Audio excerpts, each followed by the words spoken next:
पुणे जिल्ह्यात, सातारा जिल्ह्यात आणि नगर जिल्ह्यात टँकरच्या माध्यमातून डिझेल आणि पेट्रोलचा पुरवठा केला जातोय।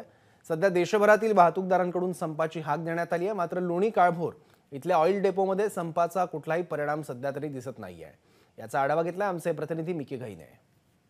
पुण्याजवळील लोणी काळभोर येथील भारत पेट्रोलियम, हिंदुस्तान पेट्रोलियम आणि इंडियन ऑइल या तिन्ही कंपन्यांचे ऑइल डेपो आहेत, जिथून पुणे जिल्हा, सातारा जिल्हा आणि नगर जिल्ह्यात डिझेल आणि पेट्रोलचा पुरवठा केला जातो।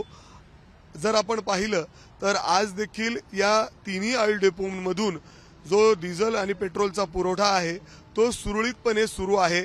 आता आपण हिंदुस्तान पेट्रोलियम या ऑइल डेपोच्या समोर आहोत आणि आपण बघतोय की जे टँकर आहेत जे डिझेल आणि पेट्रोल भरून बाहेर निघतायत आणि पुढे नगर जिल्हा असेल, सातारा जिल्हा असेल आणि पुणे या ठिकाणी ते जात आहेत।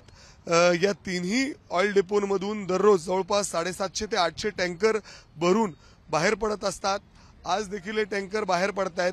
त्यामुळे देशभरात जो वाहतूकदारांचा संप सुरू आहे त्याचा फटका, त्याचा परिणाम आता तरी या ठिकाणी दिसत नाही। इथले जे टँकर चालक आहेत ते अजूनही या संपात सहभागी झालेले नाहीत।